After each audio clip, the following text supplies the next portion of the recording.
Hey everyone, Alex here. I'm starting a little bit ahead of schedule just to keep an eye on the stream health. Because last time I was live a couple of weeks ago, I was having issues with connectivity, so I just thought I'd run it for a bit, see how we're doing. It looks much better. I'll do my intro and stuff in a second.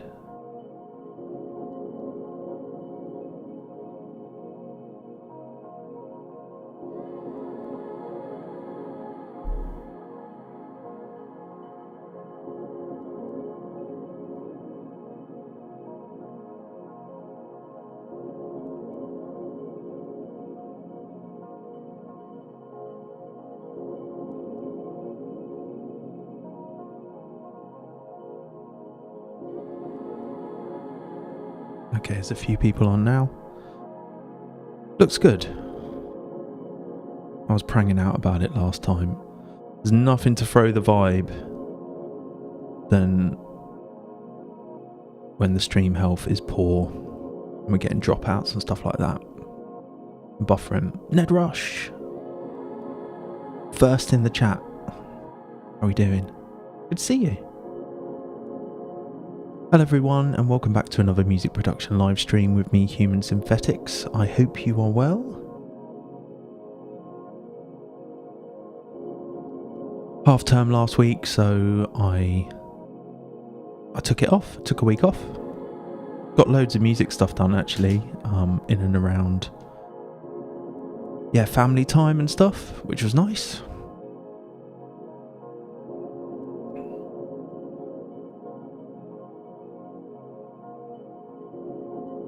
I don't know about you, but, well, when I'm not live streaming, I pretty much work on music every day. Usually in the mornings, first thing in the mornings, I manage to squeeze an hour in before my work day starts. And then after work as well, another hour or so if I can.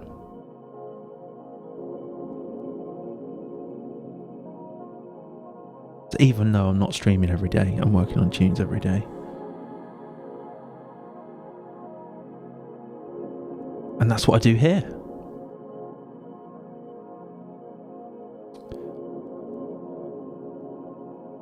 Yeah, we'll get cracking in a sec. I've got an idea of, well, I know what I want to do this evening. I'm gonna finish a tune. I'm gonna mix it and I'm gonna do a little bit of mastering as well. I'm gonna tidy it up a bit. Final tightening of the screws on a tune I've been working on for quite a while now, and one that I've worked on stream as well. A track called Blue Ocean Simulation. And hopefully it'll get a release at some point soon. More on that in due course. Yeah, I thought it'd be a good one to demo my whole mixing and mastering process for quite an upfront Amen jungle track. I'm sure it's something that a lot of people watching this are making themselves and stuff, and thought it would be useful. I've done it before on stream, and my process hasn't changed too much. But every mix situation is different, so I think it's always useful to kind of just see the process from one tune to another, because it's the different techniques and different tools I employ depending on what the track is, what the vibe is. So we'll do the usual thing of we'll listen back to it, and any like last minute fixes and stuff, but I really kind of want to put this tune to bed tonight. Of course it never quite works like that, and there's often like fixes and stuff one will want to do when you've lived with the tune for a week or so, and maybe my process usually is once it's mixed and I've kind of done some mastering on it so I can hear what it might sound like at volume, at proper volume, that I'll test it out. I'll test it in my car, I'll test it on my earbuds on the bus, I'll test it on any listening system I can get in front of. I've got my studio monitors here as well. I don't really use them very often apart from to like test mixes as another playback system.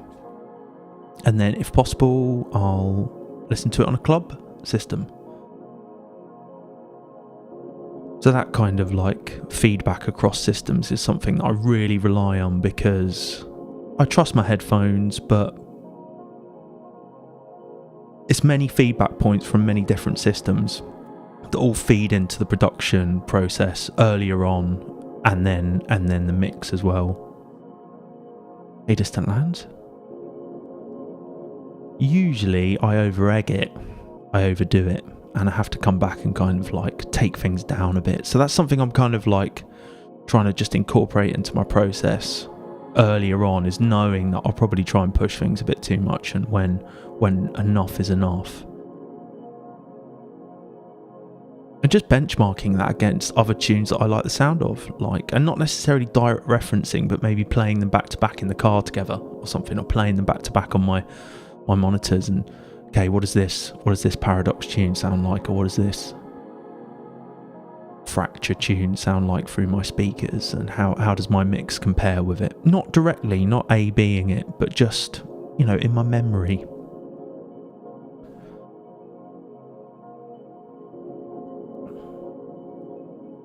So yeah, we'll get to it in a second. I think we're pretty much good to go. I've got about 2 hours to do this as well, because I want to finish at 10 tonight. So yeah, we should just get to it. But before we do that, I just want to give a shout out to my patrons and my supporters on Patreon. Let's just roll those credits. I don't know if I've got any new names to shout out, so I'm just going to go as, I think, Sean Coppens and Jonathan Prince are my two newest patrons. Thanks very much for your support on Patreon. I think Liam and Macabre onwards. I got 2 last streams, so yeah, big up. Thanks to all my generous patrons and supporters. If you're interested in all that stuff, there's links everywhere. Click through, have a look. It's pretty self-explanatory on the page, and you can see the kind of posts I'm sharing and stuff. Lots of breaks, lots of project files, presets for various Ableton Stock synths and things like that. Maybe you just want to get your name on the credits and have a little shout out. Yeah, it's all in the links. Barkyoptrix. Hey, Future World Machines. Yeah, big up. Thanks to my patron supporters. Notice the Lego in the background there. I was doing some Minecraft Lego with my son last week. He's big into Minecraft at the moment. Let's check my focus on my camera. I think I'm pretty good, aren't I?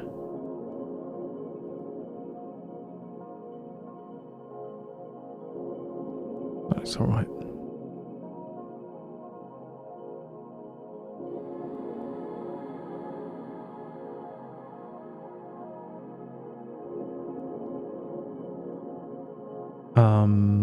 So I shared a track I finished recently as well on YouTube last week. That was a demo tune that I did for a new Serum preset pack from Oblivion Sound Labs called Time Shift. It's like an atmospheric D&B pack.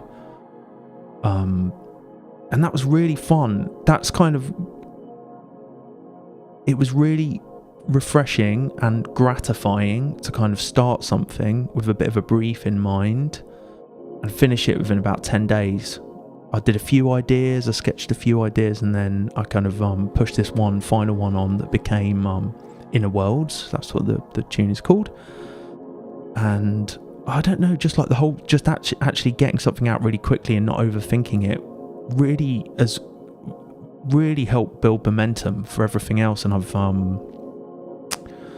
it's amazing sometimes with creativity when you kind of have a little like boost in that way. Something suddenly clicks and it really can help other things move on. Hence wanting to kind of like finish something this evening and mix something, because I think this one is like well in the end zone.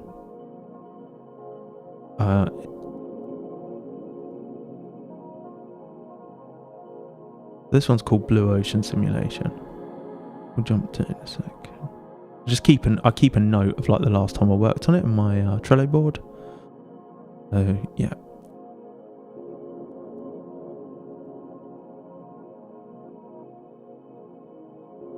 I'm just going to make some notes in notes as well. Future World Machines, thanks very much. And it really just like fell out. It really can't like there's the full breakdown on Patreon, obviously, that I know you commented on, but like I think just like not overthinking it and having this limitation and a looming deadline from an external source. You know, I've realised that I just do not finish anything unless there's some kind of deadline. And it's really made me think recently about, you know, how might one engineer that? How might you engineer that so that there was something, if you were struggling to finish music, you had some sort of deadline or external thing that kind of kept you accountable. And I know people are sometimes like parts of accountability groups and stuff like that, production groups, and I'm sure that can work.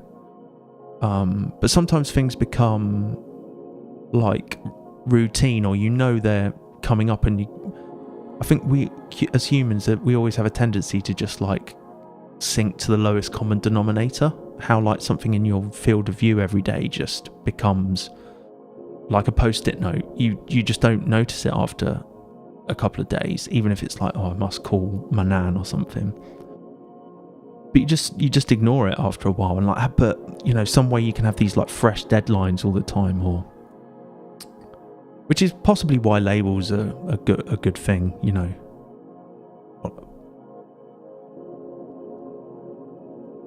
Oh, I'm glad it opens in Bitwig.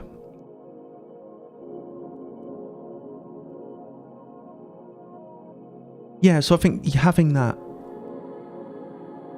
it was all kind of laid out before me, and then the pack sounded great as well, and I found it like really inspiring, all the sounds, and it was fun to use Serum too, because I've not really used it before, and so it kind of like felt like a fresh beginning and just a new thing. It was exciting learning this, trying out all these nice presets, and knowing I had like this confined palette.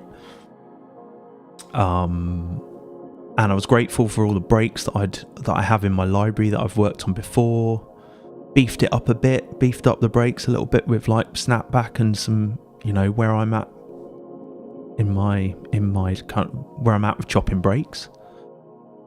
And it really came together so quickly, and I knew that like, okay, I'm not going to do all the things I usually do or fall into these pitfalls. The thing is finishing this tune, a complete piece of music. It's good as long as it's a complete piece of music, and it's kind of 80%. I'm happy with it. I'm going to send it, and that's what I did.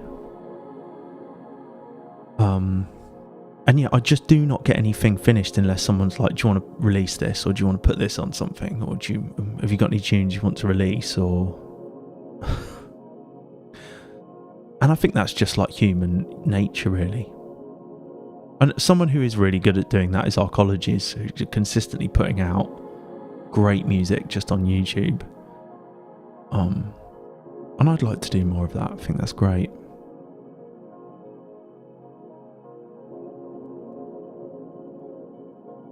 So if you're struggling, you know, find out if you're struggling to finish stuff. See if there's any way you can bring in these external accountability factors, being part of a listening group or something, or maybe making your own listening group or your own like production club or something where you can share music, and maybe putting a release together of your favourite artists and including a track on there yourself, you know, and then you've got all these other people feeding into it. That's a sure way to kind of get something finished. Food for thought. But yeah, we best crack on. We best listen to this one. Blue Ocean Simulation this is, and going to give it a listen, make any notes if we need to, and then it's going to be mixed down process. I'm probably going to work on the drums and bass and leveling things out. final little embellishments on stuff, and tightening all the screws, like I said, kind of just tightening up the highlights, tightening up the shadows, the moments of drama and stuff like this, making it hit hard if I can. Let's go.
Thanks, Holeshot. Thanks, Future Machines.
everyone. Thanks for the kind words. Thanks, Nick Skywalker. The bleep was added. A lot of the additional effects and stuff were added just last session. So, but on hearing it back, I kind of listened to it, waiting for the bus on the way home from work, and was like, "Yeah, this is done. This is definitely done. I just need to mix this." I think like, you know, it is just kind of like a synthy, hard-hitting amen tune that you might put on, you know, you might hear that in a club, you might hear that, if you did hear it in a club, it would be when things were a bit deeper. Or, you know, I listen to a lot of this stuff when I'm driving, and like it's kind of like, that's the type of stuff I love to listen to, like big atmospheric, synthy, deep stuff. And like I played all the notes in for the lead line because it kind of felt a bit like doing a guitar solo. I kind of wanted it to sound a bit like what I might play on a guitar if I was playing along to something like this. I wanted it to be really expressive and live. So,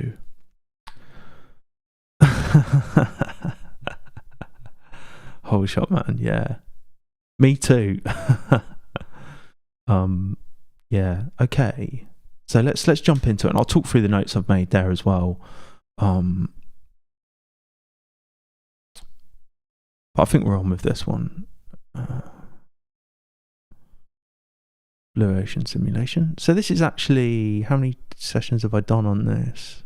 I've not done a huge amount, but God, I find equally as I work more on music and write more and more music, is that, you know, it isn't necessarily the time that goes into it, it's like the ideas that you have in between and capitalizing on those as best you can. You know, earlier on, like 10 years ago or something, I probably would have it would have taken a lot longer to get between steps because I was still learning so much, and I still am, you know, I feel like I'm learning all the time. But now there are certain aspects that I'm able to just be much more direct with because I know, you know, I'm not crowding stuff to the tunes too often. I still do that quite often, quite a lot, but so yeah, these are my notes just listening back to it, and like listening back to it on my earbuds when I was waiting for the bus, I was like, it was like I always have a tendency to make things too bassy or mix the bass too loud, and you know, sometimes in like jungle stuff, you can really have the bass like a dub bass or like reggae, you know, it's really prominent. It's like, it's more audible because it's so loud, like the pitch of the bass is more discernible.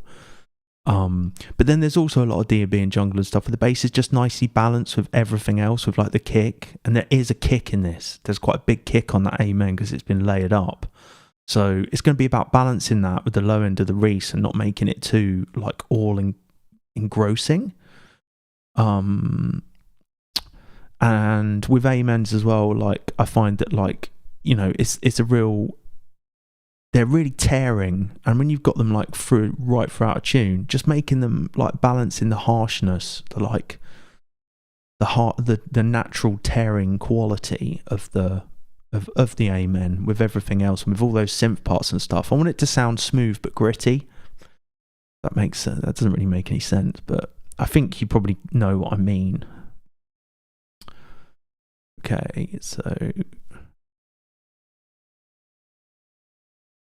yeah, I'll just talk through this as I'm going along. So, and it's funny because I can even get to this point with like a tune, and I never, like, even if I'm like, oh, this would be good for that release or something that I'm going to be part of, I can end up just like shelving it still at this point, even after I've mixed it and stuff. So it would help to get a bit organized now. So we've got like there's just one break in this, and was like a stylistic choice I made, in that I'm going to have one break and I'm going to make it work hard. I'm going to make it sound good, and it's going to be about the programming, the expressive drum programming. It's not going to be about loads of switch ups and like drum funk switch ups and stuff. I want it to be like continuous amen. So I'm just going to have a little look around the project now, and rename anything and just see what I've got going on. So I don't know what this is. Got rid of this. Probably didn't think it needed it. Some like towel.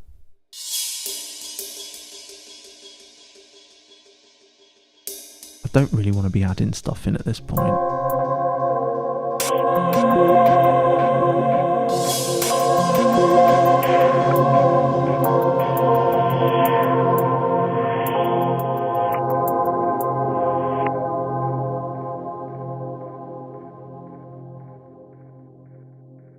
Okay, well, I'll keep that in for now, but like, I really don't think we need it. What's this like psychological effect when you see a channel that's muted and you're like, oh, I should probably try and get that in actually.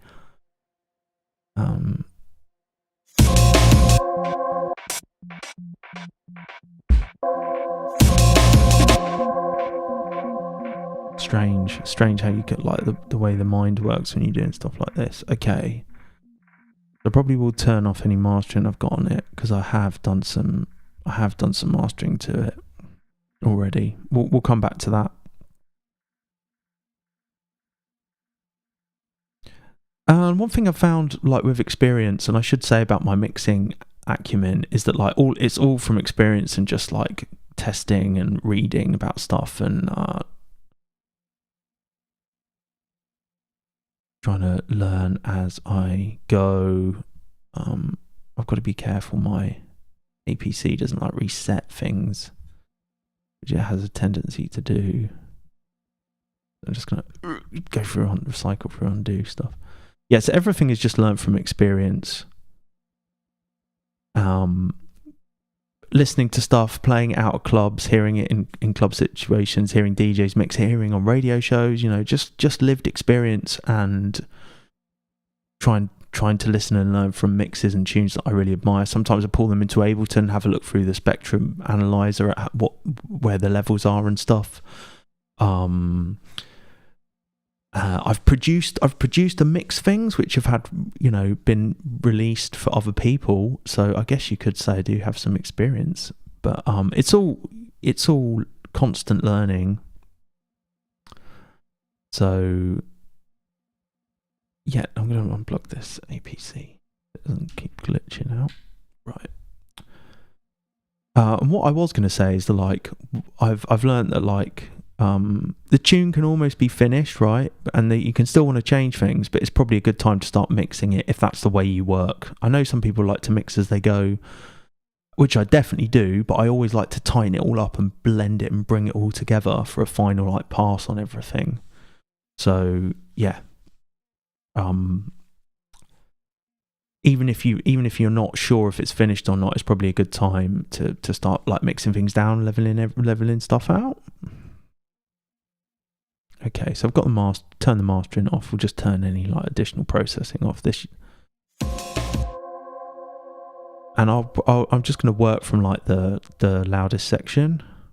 Before we do that, I'll just talk through my notes actually. So I think like I'm a big fan of like, I hear a lot of drum and bass and jungle and stuff where it is just we all have a tendency to add too much stuff, and it can probably doesn't mean that an idea that you've got in that you think is crowding doesn't mean it can happen later, right? Just because it's in the intro, I really want things to be proper sparse, because for the first time listener, they've never heard it, and all these things being introduced throughout the tune, they just don't need to all come in so early. So we'll spend a bit of time, just make sure we speak to that. Then the Reese in the intro, I've got like a filtered section. It just comes in a bit strange. I don't know if I've done some automation on the filtering, but I really wanted it to be static, almost like the sound that it's in a box or something, and then that just kind of blows up. So some of the bass notes are a bit abrupt, and I wonder if that's just like I can pull them out and make them be a bit more legato and have some portamento on. There's some aiming embellishments that happen in the end. I kind of want to bring those in, use some of them earlier on. Low end was too much in my headphones, mentioned that. And the radio static effect that I've got in there just happens too often, and it's too distracting for me. It's a nice effect, but I don't want it all the time.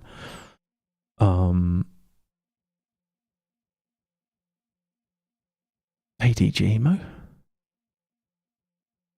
whole shot. Doing more with less makes mixing and mastering easier. Absolutely. Yeah. I saw a bit of a Fortet video talking about his is it Pager or something, his tune? I don't actually know the tune, but like it had like 8 tracks or something. So definitely things that are so much easier to mix if there's less going on. You know, if you haven't got a million drum layers and stuff like that. Yep, I think less is more. If you can be ruthless with stuff you've got in there, and hopefully I can actually... That's one benefit of doing like a mix down at the end, zeroing everything or like muting stuff, is you can realise what is probably not needed. It is an ongoing battle. It's I think it's the curse of being an artist. You want to stuff as much in there. You've got so many ideas, you know. There's so many things that could work. Hey Arkinor, hey on Twitch.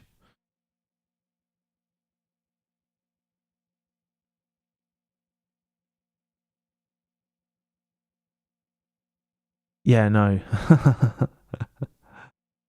Yeah, do you remember I remember watching loads of, like when I started production, when I started doing it, there was quite a lot of Fortet stuff out, you know, but obviously from his like electronica, garagey stuff when he did like Plastic People, he had a residency there. The kind of previous Fortet before the Skrillex association. Which has been absolutely great to see. I'm like so happy. I think no one deserves it more than Fortet to have that kind of recognition on a global scale. But yeah, there was loads of good stuff on. He is a great example of someone who's just, it's about, you know, the choice of sounds and interesting listening, and I guess being a DJ and having such a broad spectrum of stuff that he incorporates in his music. From just listening to a lot of stuff. Okay. So there's really just one amen on this. And then where is the Reese? Okay, I've got some filtering that happens in the beginning. Serum's bringing the Reese. Serum is bringing the Reese. This is one of the presets from the pack that I made a track for called Old School Reese. So I think I am just going to start with the breaks and the Reese, and I'll tell you what else I'm going to do.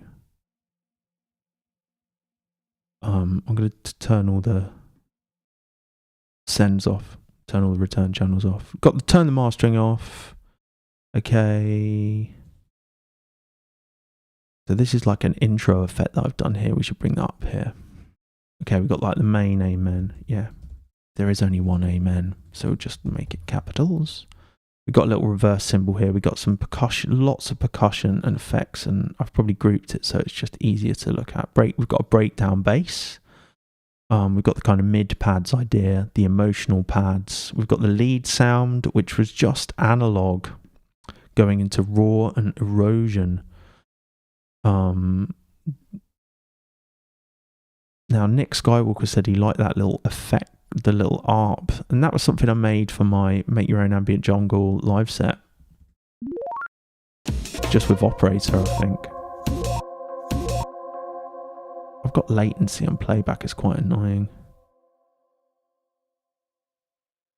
I think it's just because I'm streaming. I'm going to keep all the MIDI clips in for now. We might render some stuff down. But like all of these effects, we'll just turn all of this stuff off, yeah. Turn you off.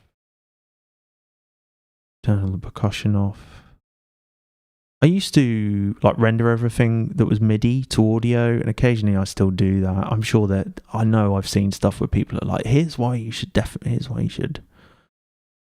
render all MIDI down, and I probably should. But often for like speed, I just leave it.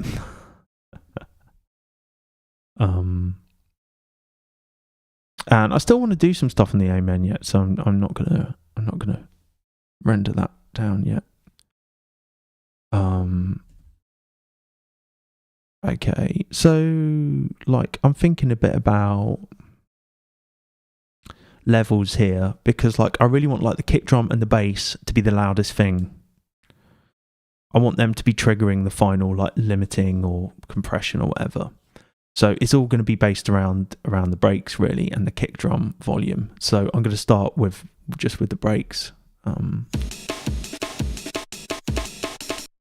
We'll probably just go from the drop, I think, and then I'll cycle through some other areas of the track.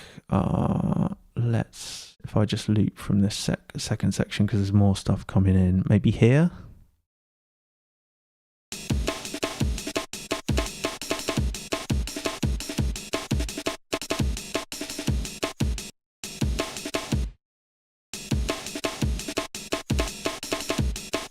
We've got a kick here.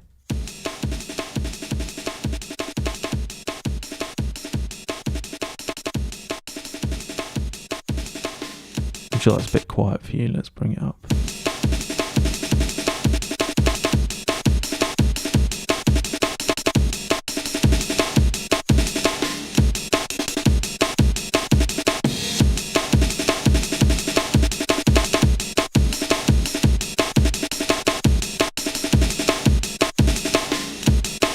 At the moment I had like a clipper on it and an EQ. I'll get rid of any unnecessary processing here. I'm just looking at how the kick drum is compared to the rest of the break. So I am just going to pull in a spectrum onto the final.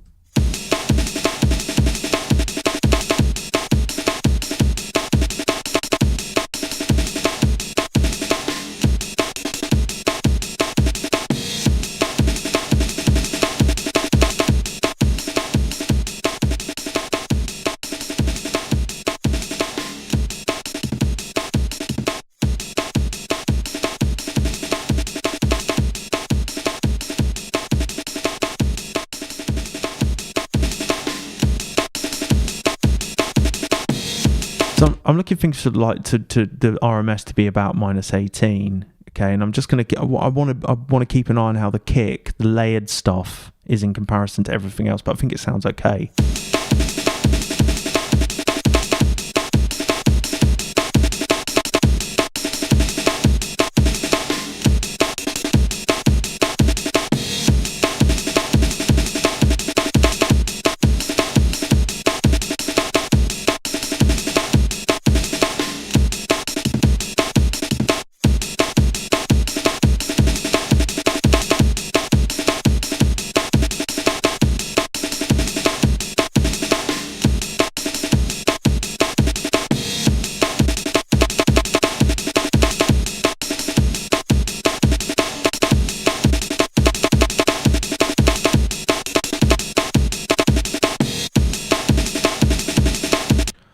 I know there is there's some reverb on a snare in a strange way that's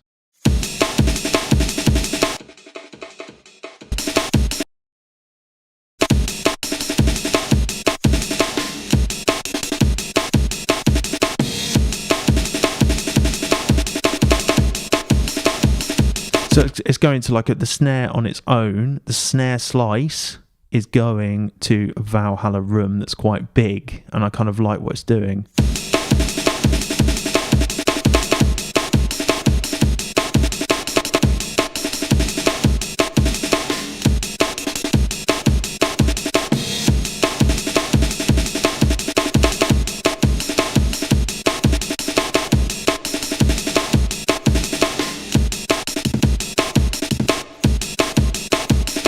Cool. Okay. So I think that Amen looks all right.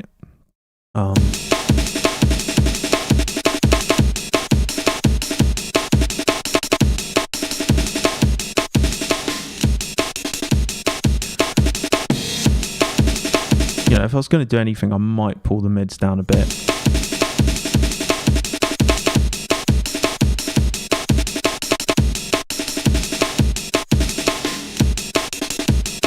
I'm going to put soothe on it, and I'm going to clip it as well. Because it's quite there's a lot of dynamic range to it, and just like with everything else that's going on, I kind of like having the additional headroom on it. So I'm just going to pull on soothe onto the Amen. I can see the chat is popping off, so forgive me if I'm not keeping up with it.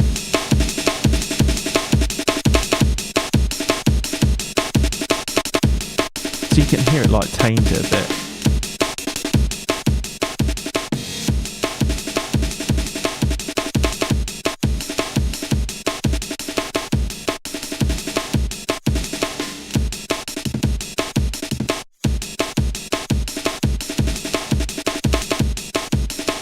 You can hear that like kick has got quite a lot of width to it as well, probably the layer in snapback, so I might try and pull the width down a bit.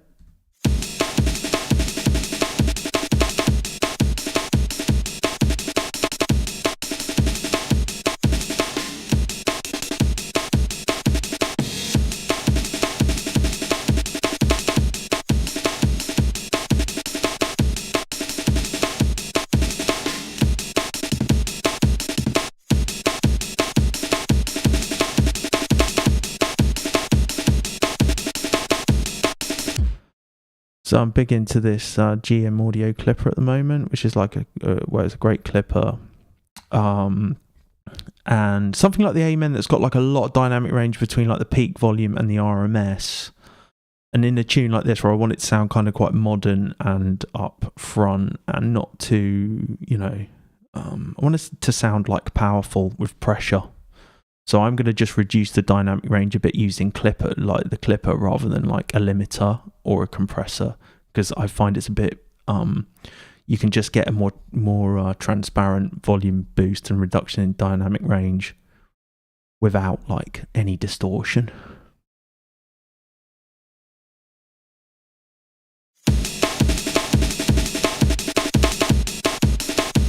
So what I'm doing here is like the max volume, the peak is probably around, let's have a look at the peak.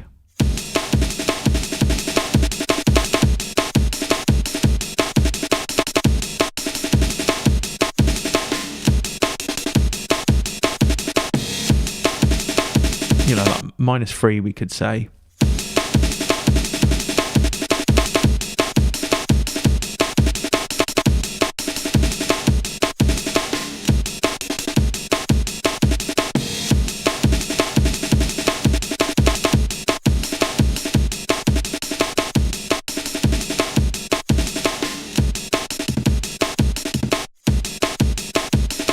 So it's probably the dynamic range is the difference between the peak and the RMS. So it's probably -4 and about -18. So yeah, we could say 14 dB of dynamic range.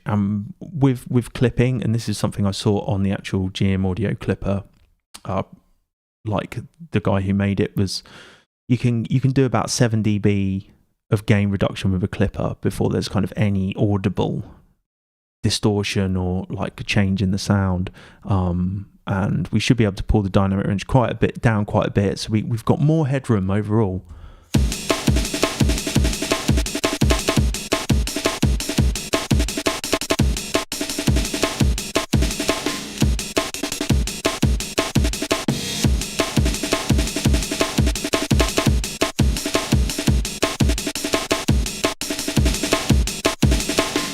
So I'll just A and B it for a bit.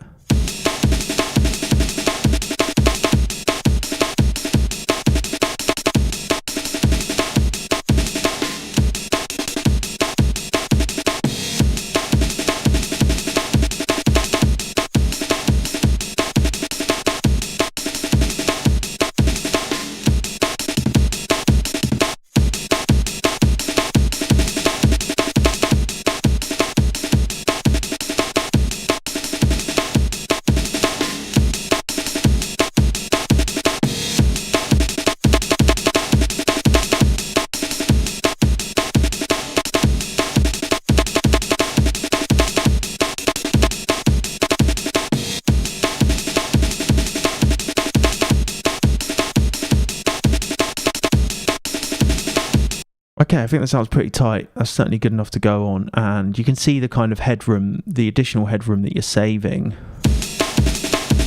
with it on, with it on.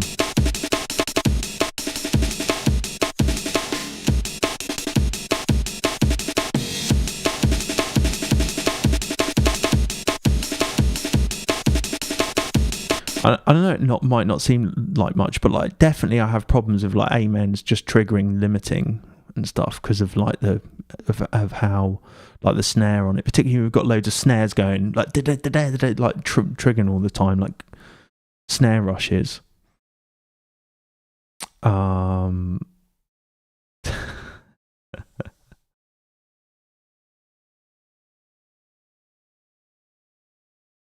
Yeah, things like clippers let you get things so loud, and I probably will use one on the master as well. But like, I don't want it to be at the expense of dynamic range and like air in the track. So if I'm finding it's too much, and I like notice an audible fit of like it's too much, I'm gonna tame it back a bit. Right, so let's bring this Reese in now. So.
That is the snare in question there in the break. Like sometimes I don't know if it's worth like leveling out different slices.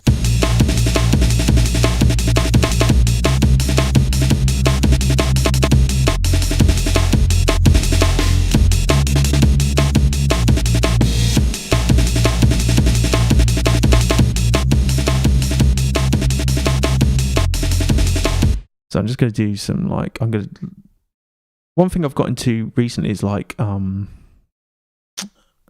multi-band side chaining.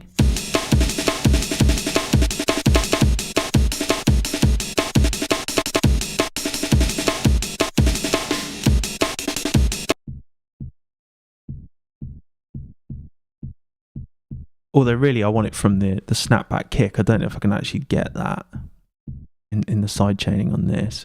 Like, so the idea is like, I think this was something I saw from Ed Rush or learned about in a roundabout way from Ed Rush, that you side chain like to the low frequencies. You give it more of a, so like the low end of the kick comes through more elongated than the transient at the top, or like the real attack in the kick in the top. But like maybe for just like the sake of this,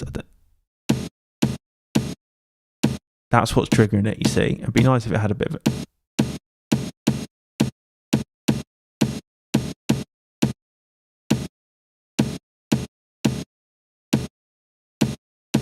How's that working with the...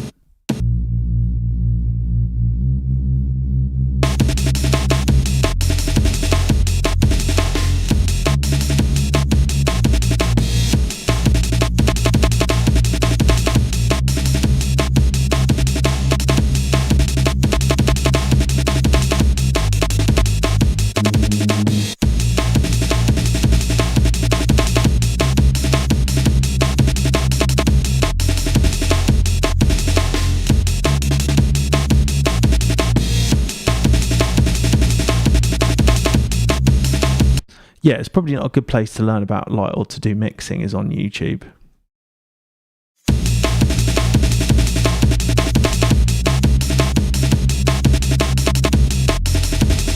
This one. So I think we are in key, and maybe this is the kind of thing that like makes more sense in the rest of the context of the mix, or the context of the tune, because this can be the problem sometimes when you zero in on stuff. Is like stuff loses context. Okay, let's start bringing some other stuff in. Let's listen to our reverb.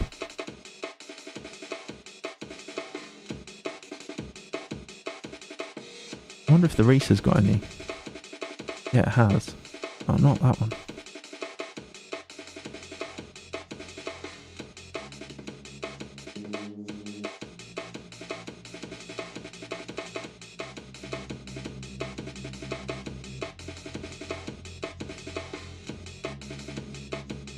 I love shaping reverbs and stuff.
Yeah, I love that, what I've done on that snare, this like gated reverb.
Okay, we'll go for the outro as well, which has probably got like a good place to go to, where it's love.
That's just a dry synth on its own.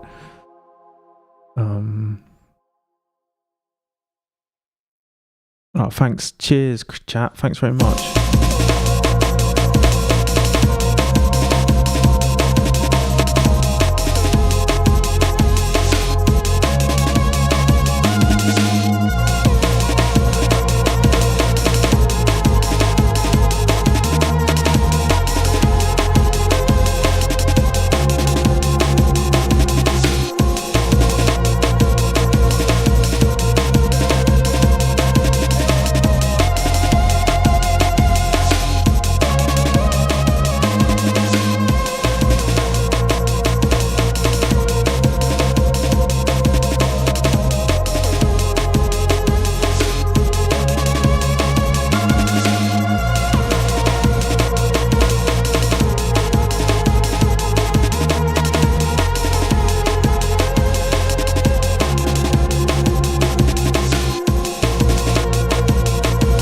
So I'm just putting the side chaining on some of the more dramatic reverb effects as well, and just going to EQ them too.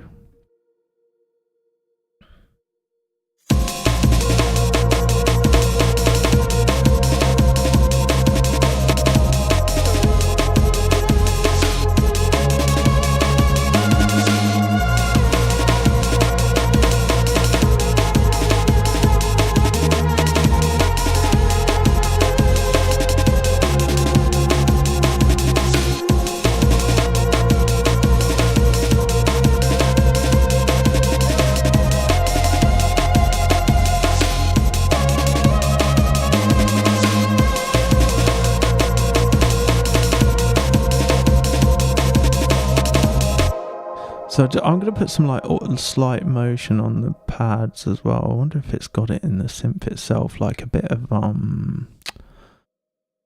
just some like panning, some subtle movement around. So just like some subtle auto panning like this, but probably very slow and very subtle.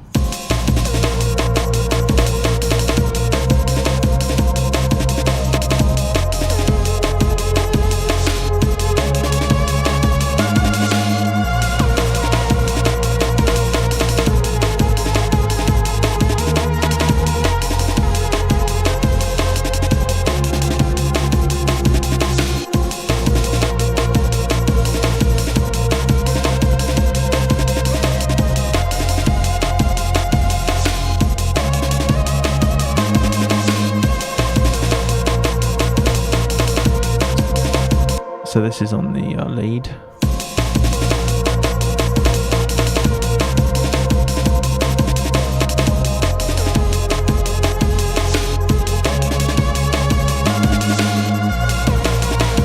We'll keep adding elements because let's build up the picture more. What else have we got? Just bringing more stuff in.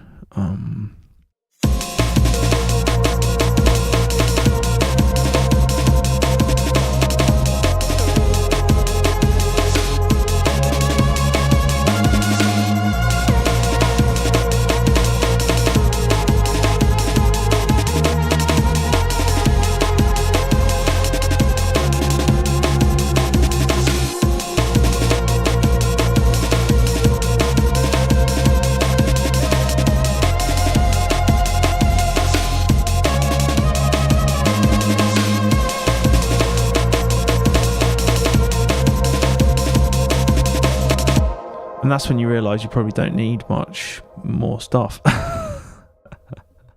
So let's just go. We'll go from got the low sound in here.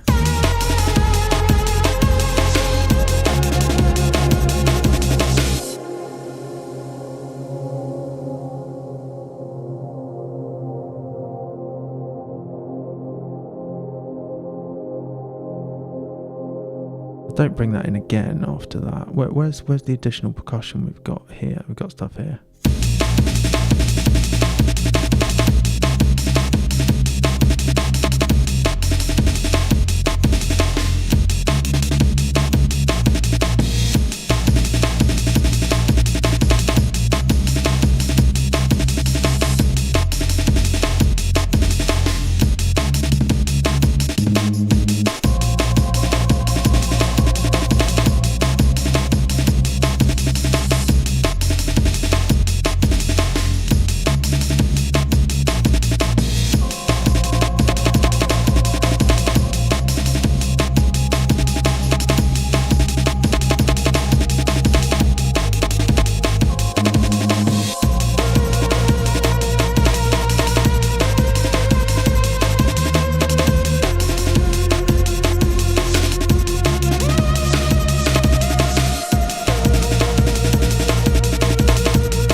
why have I got all these bits? That's okay.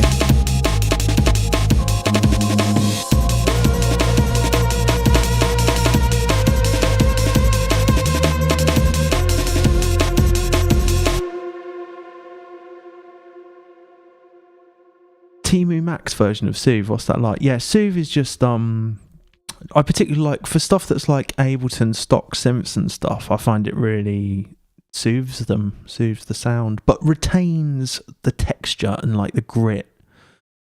So you know when you hear like a mix of something that's you hear something that's like got a real character to it, right? But it's also really pleasant to listen to because it's been like careful. Sometimes you hear stuff that's like really aggressive and everything. But like I love stuff that just is so masterfully, like artistically mixed in that way. And to me, it's like the final bit of the process, really, that I really enjoy having control over. I know not everyone does, which is fine. And I'm sure there's probably, I could definitely learn stuff from professionals, but also I really love reframing the track in a mix down, you know. So, okay, now we're just going to be adding all the final elements in, you know. So probably going for the passes.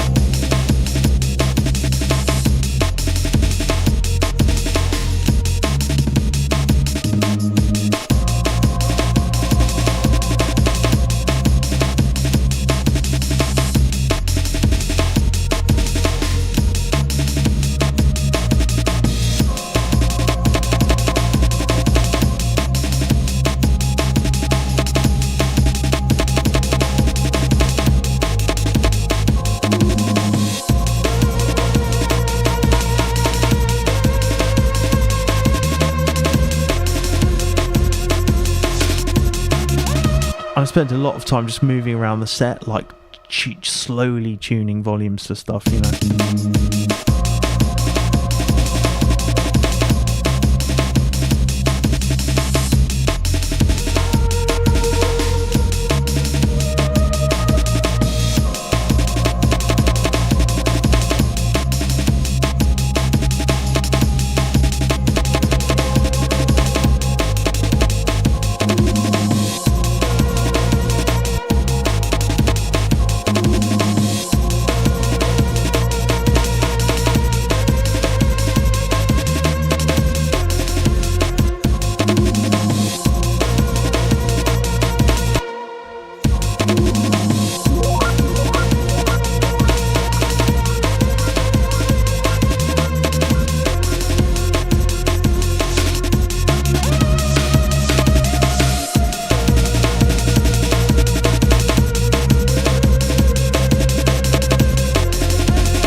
The creamy sheen, yeah. It's really difficult to like put into words sometimes. It's like I think I was listening to like a Tyler the Creator tune and it was like really brash and aggressive, like some effects or something, some bass thing or some distorted drums. Or like what was another tune that I was listening to where the drums just were like so crunchy and stuff. It was obviously a live kit. But it sounded like also glossy and really appealing to the ears. I think it was MGMT, actually. I put on MGMT in the car for the kids. Wagon FM will know, you know, we used to listen to a lot of MGMT. And like the drums in that, like, Time to Pretend, it's a wicked drum sound. But also the whole thing sounds cohesive and smooth, yet textural and gritty. It's like a photograph. Yeah, cheers, DJ. Yeah, it is very much a process of molding for me. I love the little subtle moves at the end to make it all kind of blend together. And then I usually listen back to it the day after. I'm like, this sounds awful. But that happens less and less often for me.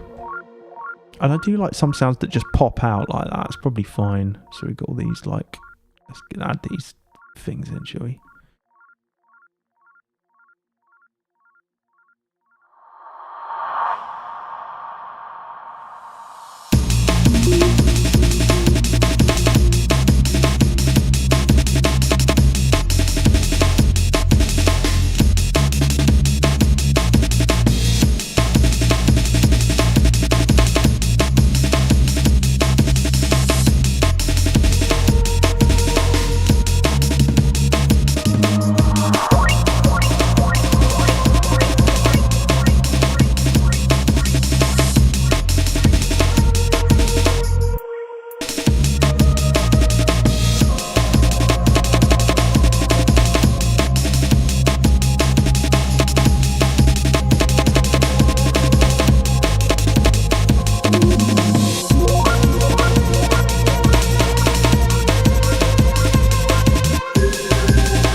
go from the top, yeah.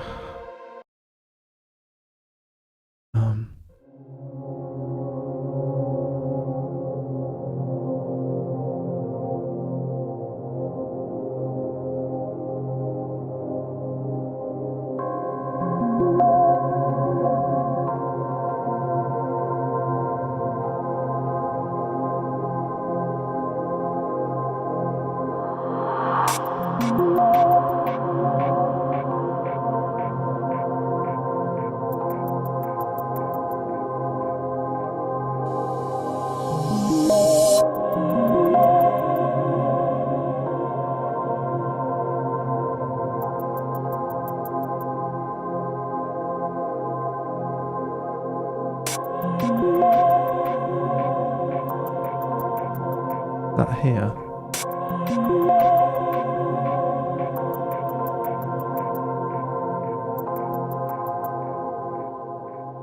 Bring you in.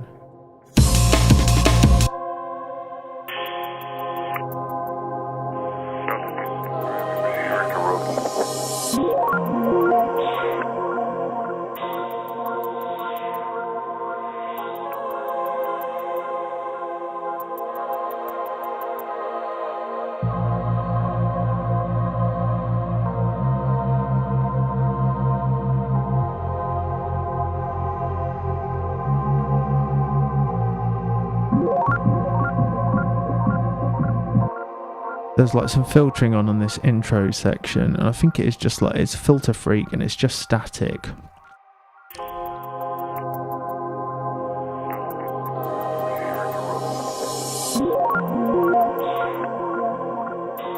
So it comes in here.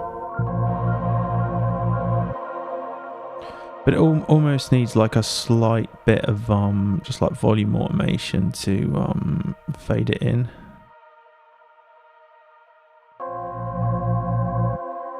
Even just quicker than that.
There's various things which are like, they happen occasionally, I don't know what they are.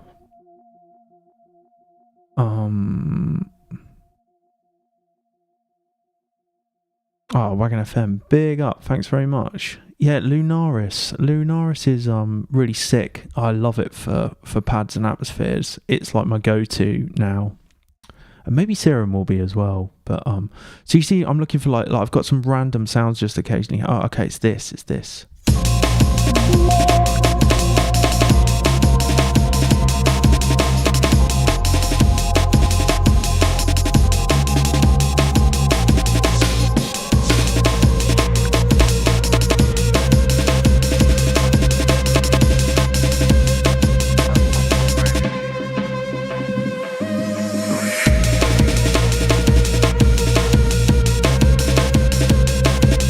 Got these wobbles as well. What are these?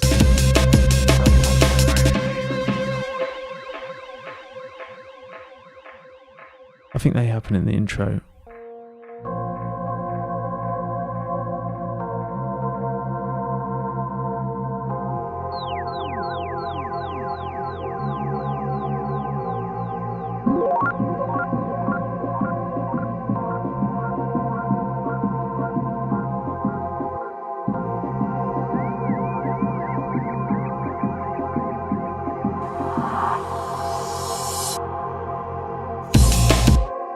Cymbal's too loud.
Yeah, I like that synth.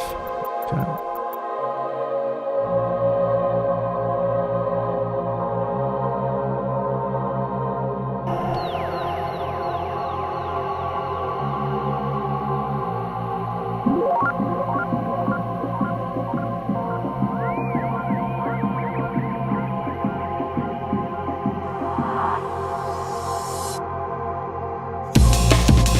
Yeah, that's delivering.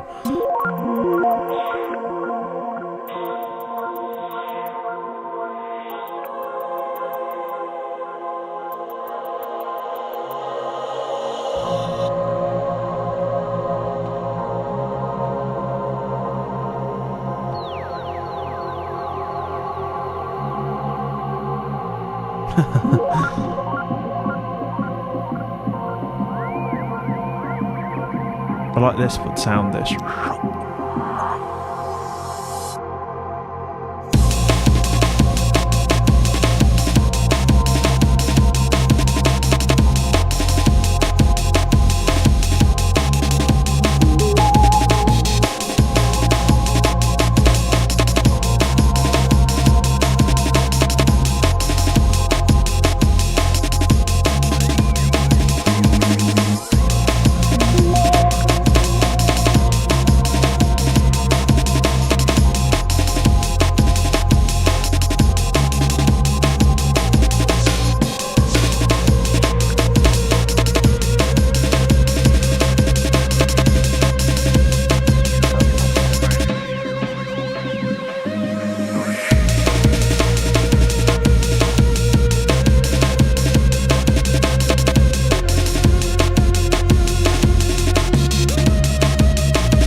Do some additional programming. Where does it happen here?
just keep doing passes, and I think this is sounding pretty on the money, really.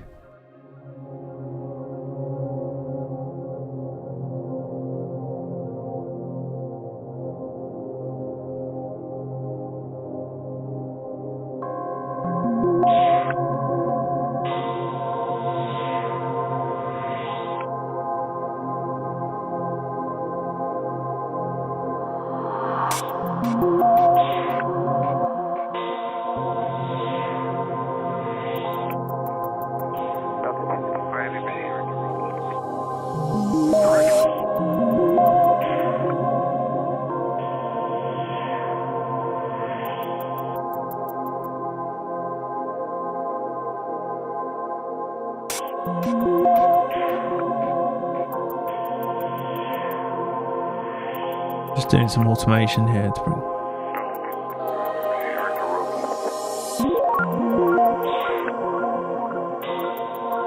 When the Reese comes in.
DJ Emo, that is a good point. It's kind of what I was... This thing, I kind of wanted it to leave a bit of space before it kicked in. That was like... my intention. I kind of wanted people to think it was going to happen there. And like, one thing that could happen is that, you know...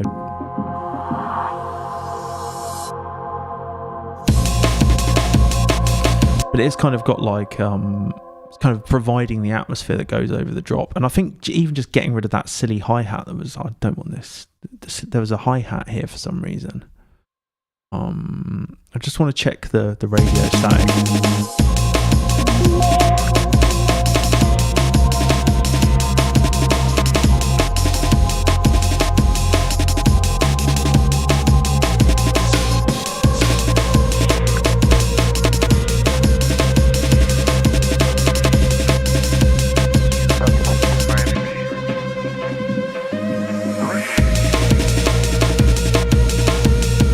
See, this is what I mean about like the final edits of stuff. I'm gonna go from the top.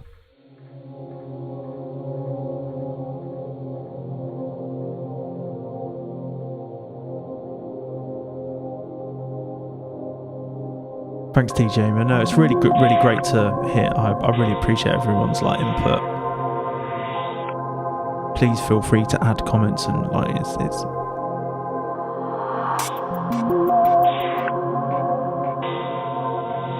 all useful.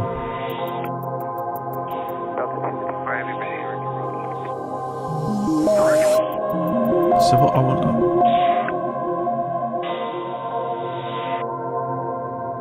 I just want the synths to breathe at the beginning here without this dot as well. I don't want that coming in yet.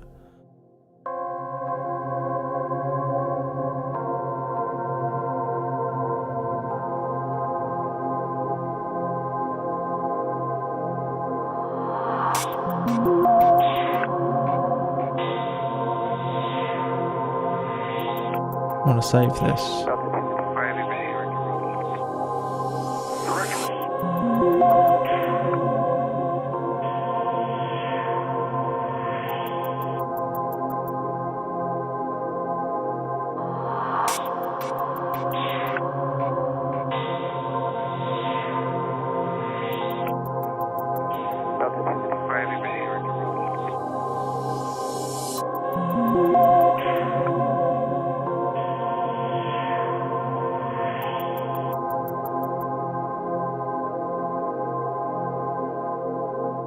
I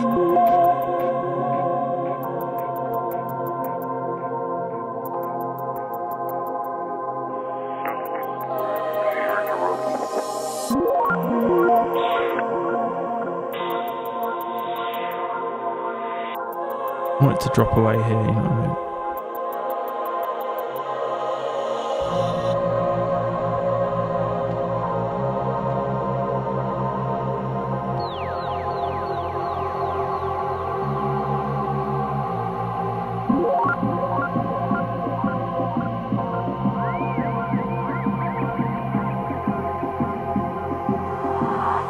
Just little blips like that. Like this sine thing here, if I should. So we just want that. I don't want the whole thing because it's too much.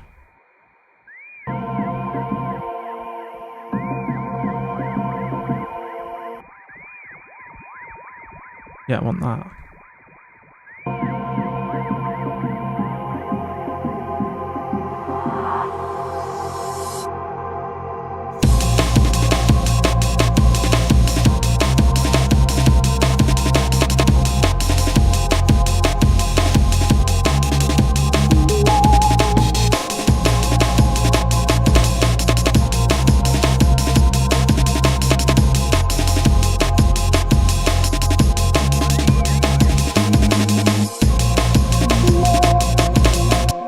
Here it just sounds a bit silly. What else have I got?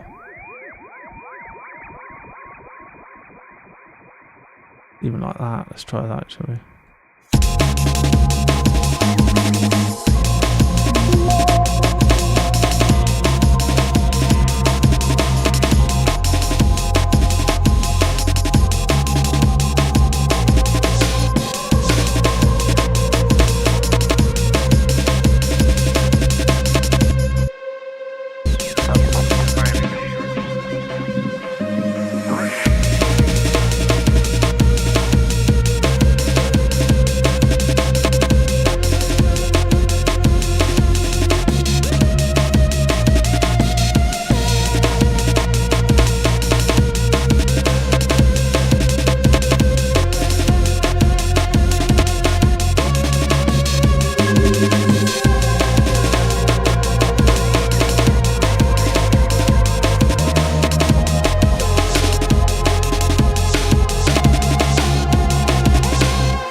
They've got this breakdown bass as well, which is just like, I think, a little effect.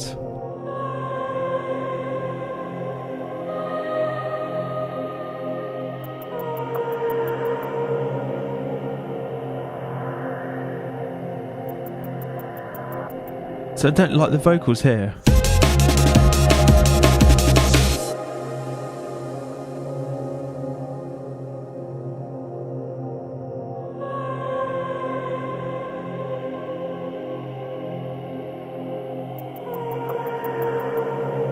Sounds a bit just weird, like in a good way, which is kind of why I've kept it, you know.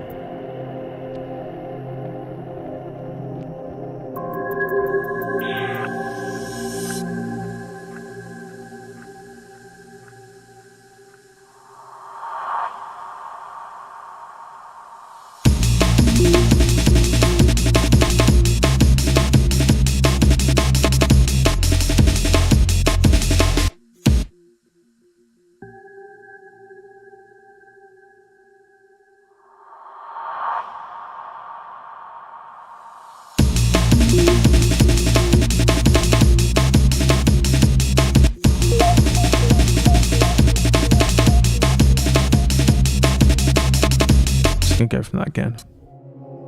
Breakdown.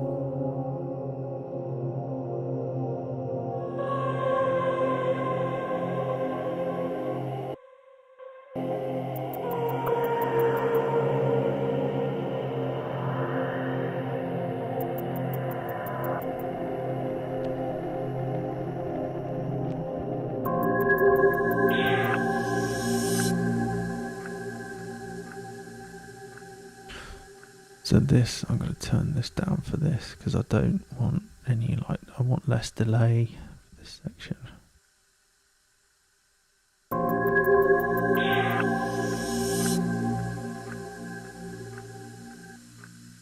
So what's doing that ticking?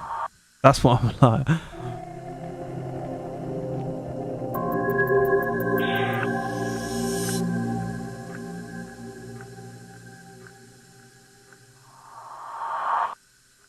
You see what I mean?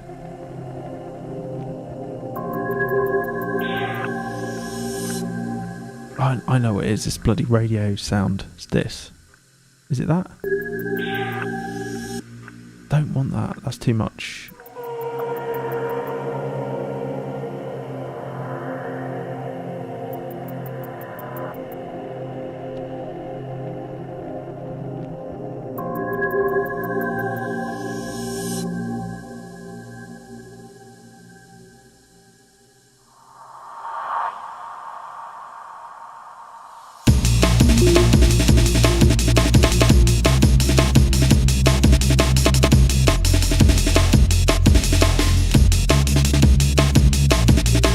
It's got this like sizzle.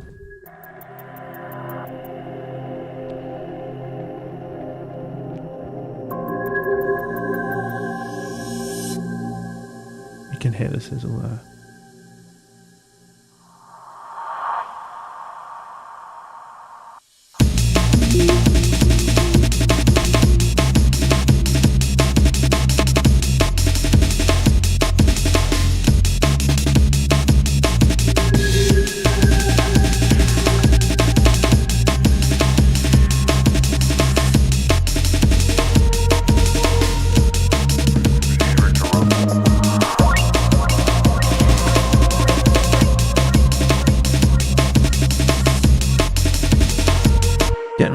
Weird little bits that just aren't adding anything.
That time stretch snare too much anymore, so have we got any bits where I don't do that? Just take a little bit here. Is it, where does it happen? Yeah, just try that, just chuck it in.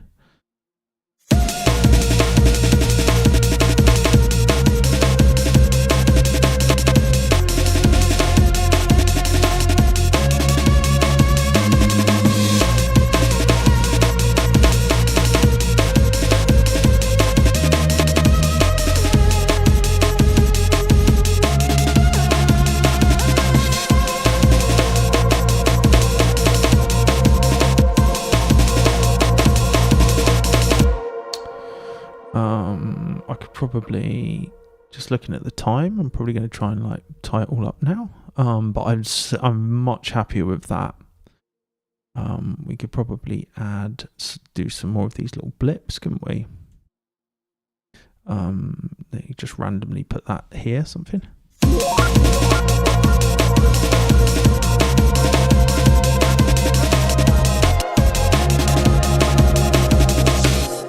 I like just seeing if stuff works randomly.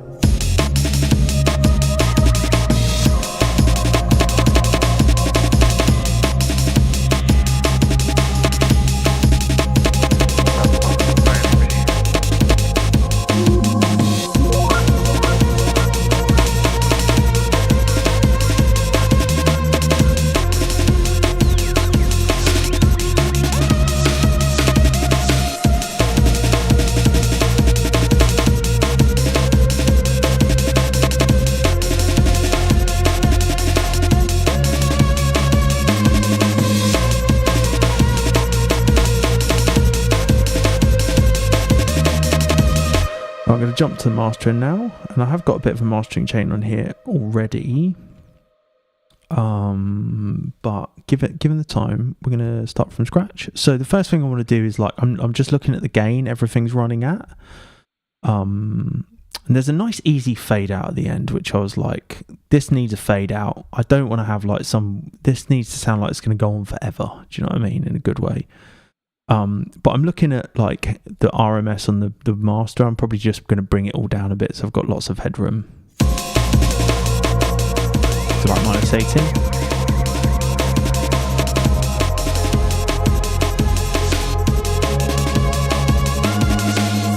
And I'm probably just going to follow the same thing. So I'll bring the plugins in I want first, right? So I'm going to have Soothe, and then I'll probably go into an EQ. Right, and then I'll probably go into another EQ. Yeah, but this one's going to be on the sides. I really like the Soundtoys CQ, but like it's just 3 knobs, and I like putting it on the mastering bus. I've done it a lot and it sounds alright, and I'm often pretty happy with it. So I'll put that there. So I'm going to do my like tonal sculpting first, and then I'm going to go into a compressor. So I'm probably going to go into like one of my favourite mastering compressors, which is the Brainworks, the Plugin Alliance Brainworks Shadow Hill mastering compressor. Like this, that looks like that. You might have seen me use that before.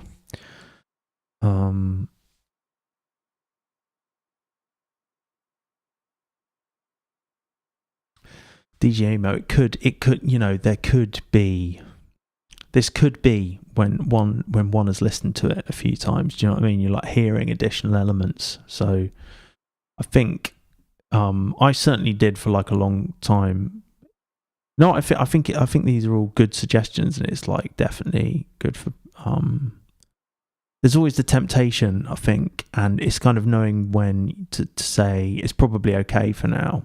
And like I think the thing to do would be listen back to it in a few days, and then decide immediately my impulse, because I'll probably have a break from this afterwards, and I'll go on my impulse listening reaction. Like, is this working? Yeah. Is it enough? Yep.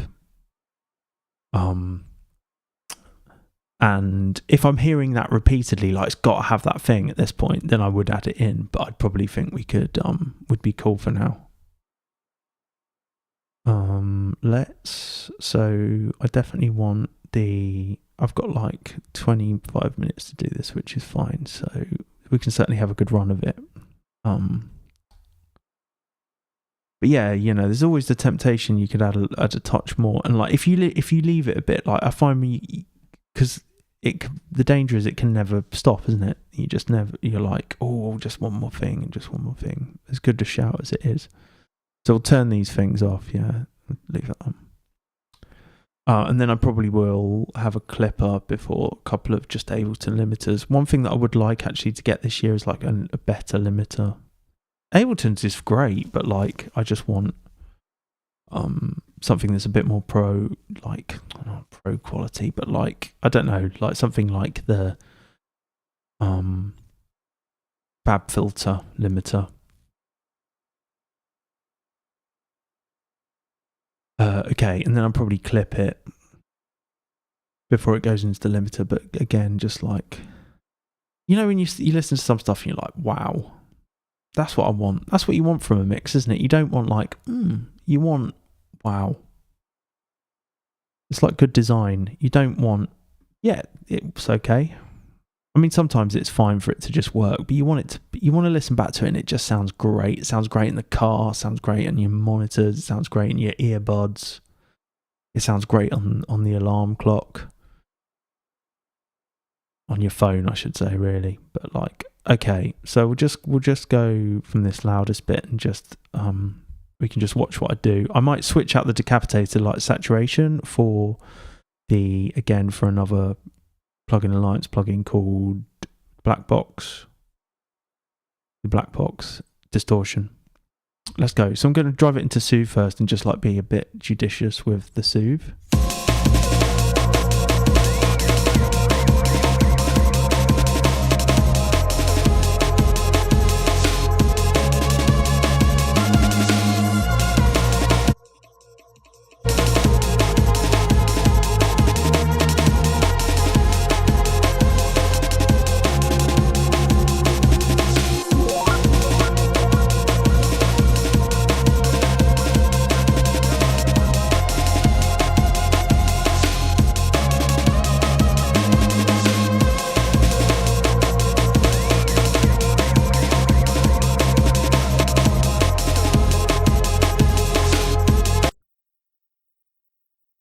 So you're just gonna hear the stereo stuff now. No, but I'm just gonna like maybe.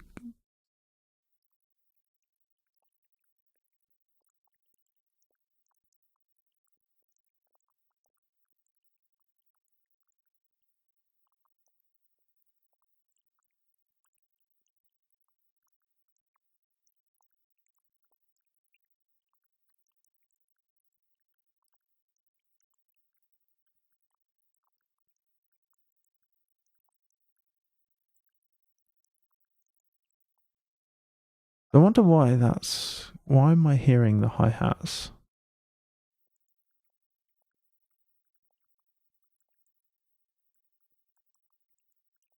So I've got utility and I've got it in mid-side mode. So on utility, if you right click, you can, or is it here? You can change it to mid-side mode. So I just want to hear the stereo stuff. For some reason it's got this like, this tambourine is really, why is that so?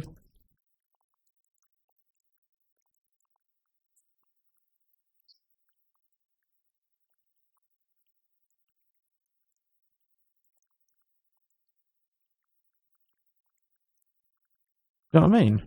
What's going on with that?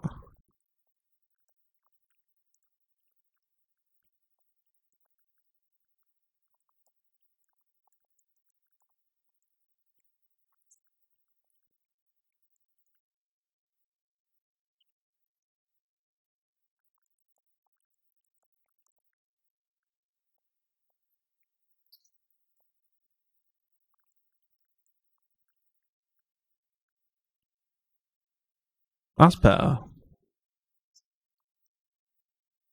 So I usually just roll off a bit on the sides. Not that's too much, you know, just to like.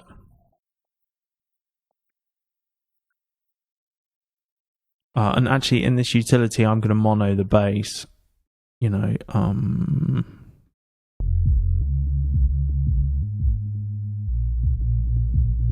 you know.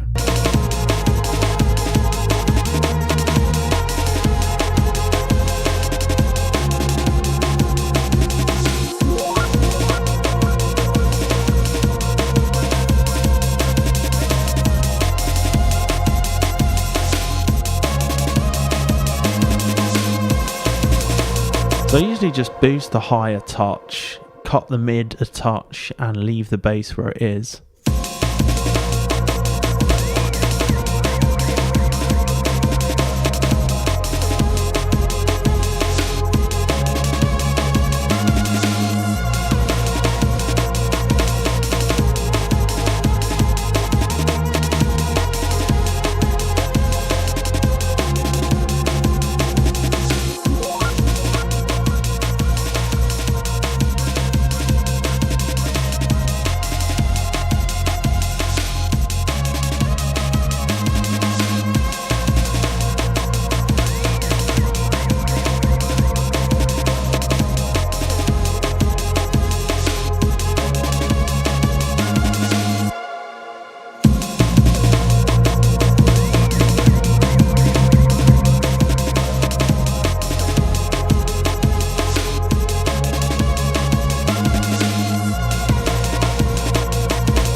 I think with those hi-hats, it was just something going on. It could be the sample. Could be the actual sample. Okay, let's keep going. So that'll do for that. Then I'm going to jump into the Shadow Hills mastering compressor, which is essentially like glue compressor, right? But it's like an optical compressor, and I just like to we'll push it until we can hear the compression.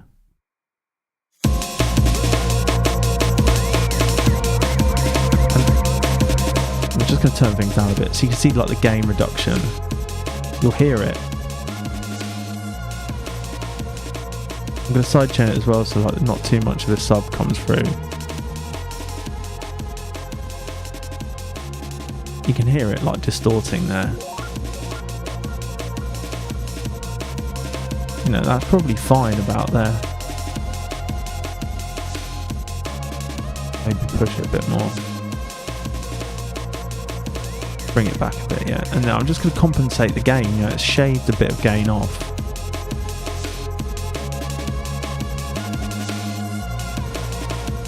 That's with it on. With it off.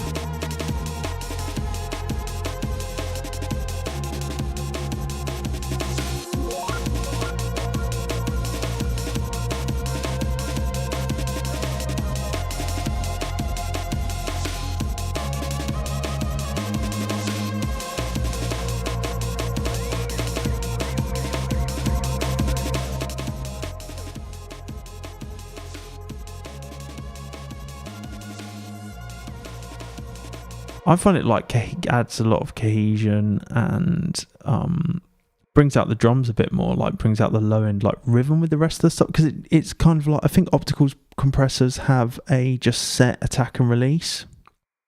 You can't like change it.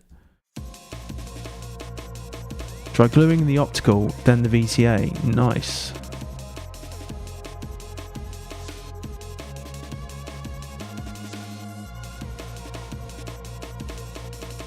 Thanks, DJ, man. That's good.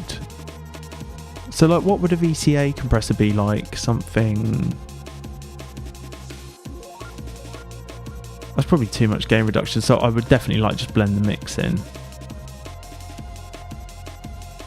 Up for VCA recommendations. And now I'll just add some saturation with Decapitator.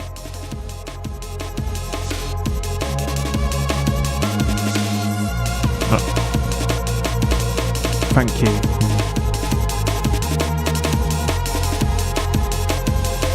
I would just like E mode for mastering, and then I'll just blend that back.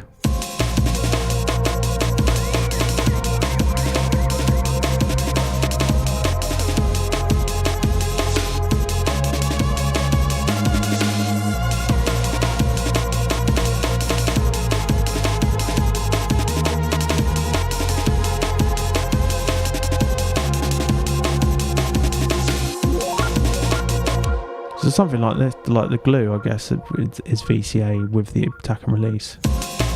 Voltage controlled amplitude, yeah? Is that it? Might just pull the ratio down.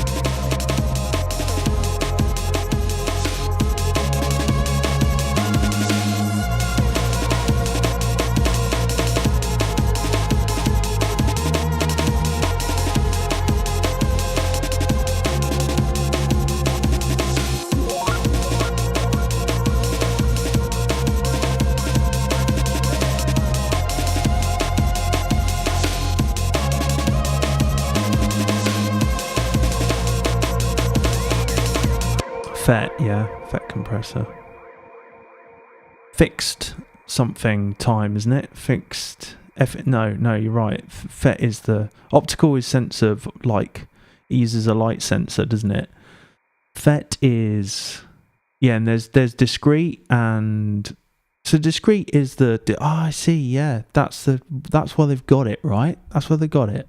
Okay, so they've got optical, then they've got the discrete, haven't they? Okay, which is something like the glue does as well. Cool. Okay, I need to explore that better because I don't know the mastering the Shadow Hills discrete section, the VCA tip super well. But we've added some Decapitator, right? I like the way that's sounding.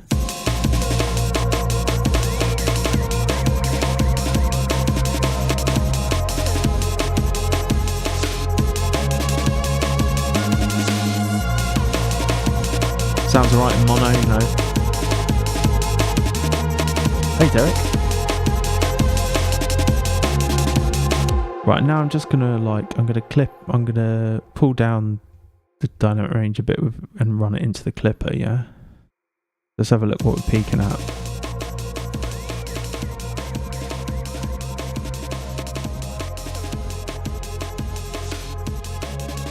Yeah, just over -18, probably like -8, say for safety. It's like 10, so I could probably get shave off 5.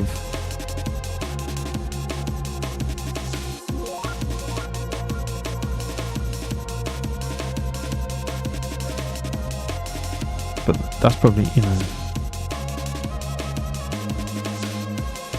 I'll keep an eye on that as well.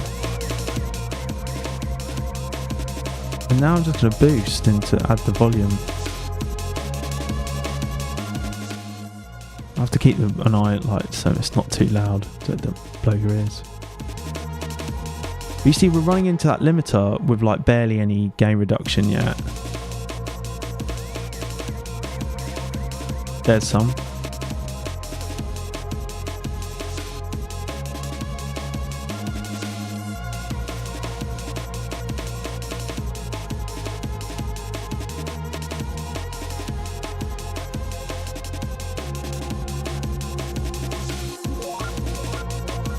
Nice and loud. That's good. Anything over -6 RMS that's like sustained like that.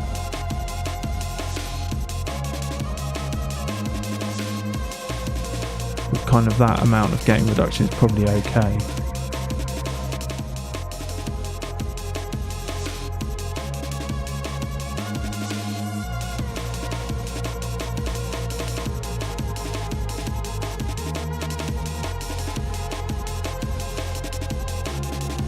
It doesn't sound like squashed or distorted at all to me. And that is like kind of my quick limiting chain. And I really like using a clipper before the limiter to just get that extra bit of... So if you turn that off and just relied on limiter boosting, you just wouldn't get the same clarity to me anyway. So if I turn that off and maybe I pushed it with a limiter to see if I could get the same like volume. So you can hear distortion.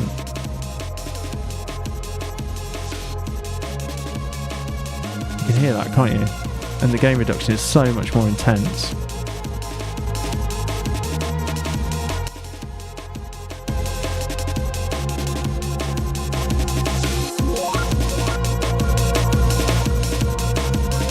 Thanks, DJ, man.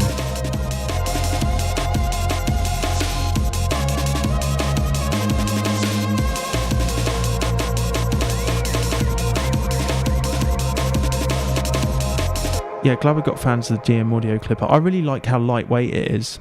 And thanks DJ Mo for the guidance on the Shadow Hills. I would definitely explore that a bit more. It was kind of like, one thing about this plugin, right, it's a bit like bewildering, isn't it? If you're new to stuff like this is not just like one knob does it all, is it? So, but I do kind of understand what everything's doing. It's just, I mean, really, we probably want the...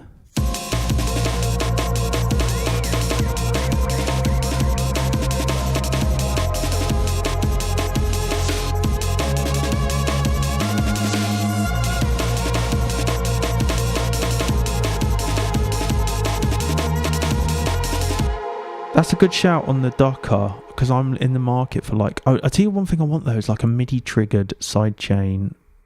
And I know I want to get Shaper Box, the volume shaper. Let's go from the top. We'll just keep an eye on mastering and everything, and then we'll export it and I'll wrap up. Nice one. Thanks for all the tips. So this is Blue Ocean Simulation. I think we did a good decent job, but I should have...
For sure.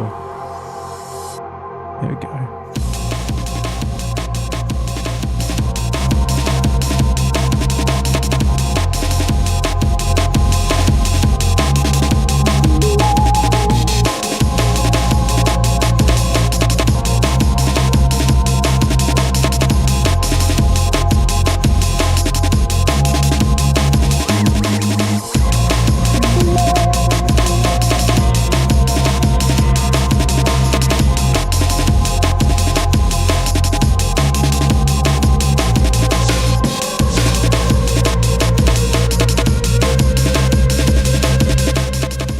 Ned, I've tried doing that. Needs refining. Good shout.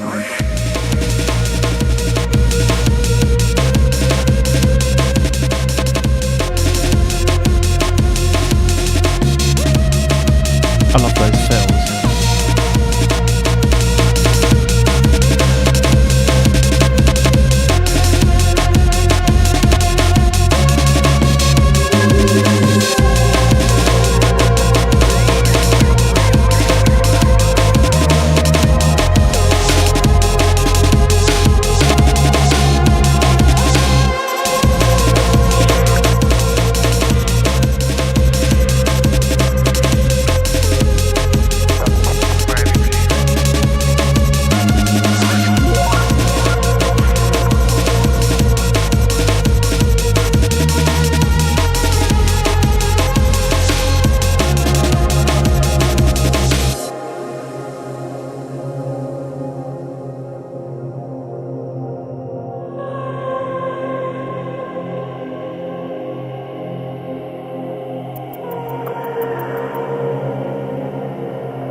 Good shouts, people, good shouts.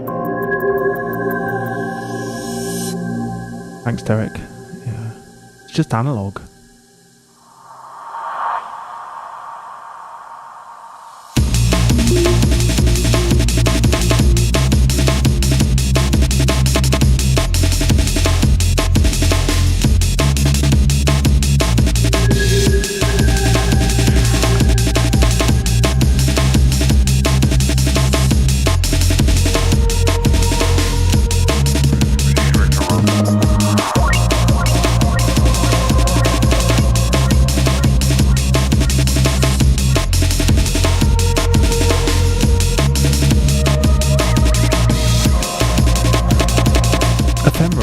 It's air traffic control.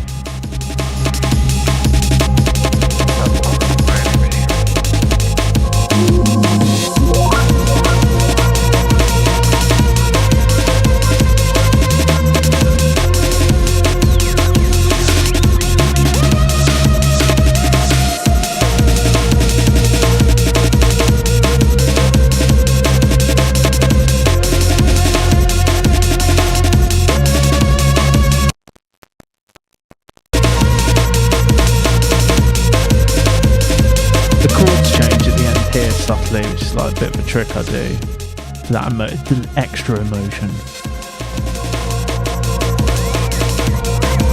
So they're going up, right? They're going up. The bass line is. It's the same as the intro bass line here.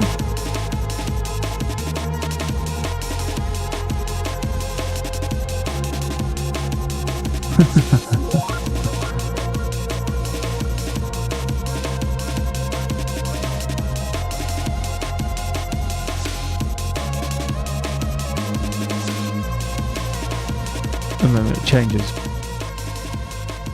And then we've got the fade out.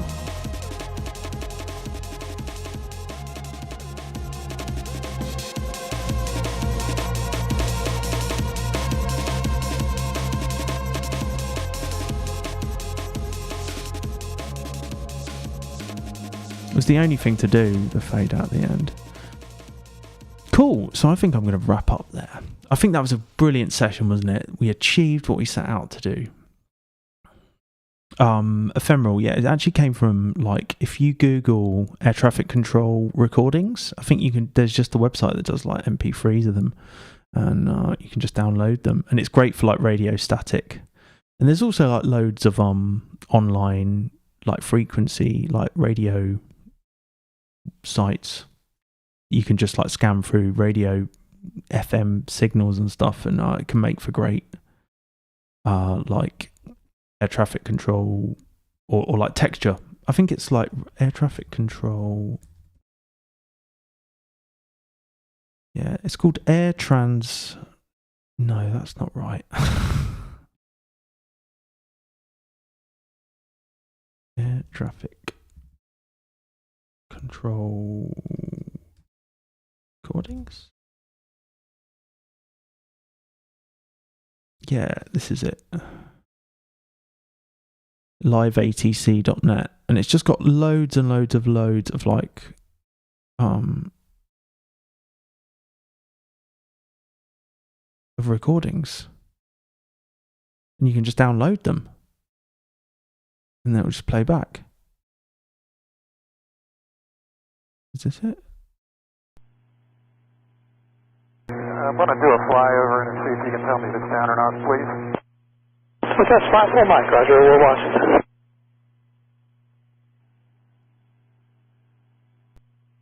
Now it's 3 hours on board. That's great, and they're just great for like little. You hear it a lot in like dark ambient stuff on like Cryo Chamber. Yeah, there we go. Blue Ocean Simulation. Let's get this exporting and let's wrap up. What I'm going to do is I'm going to export. Just make sure we've got the whole thing. Put the export here. 269.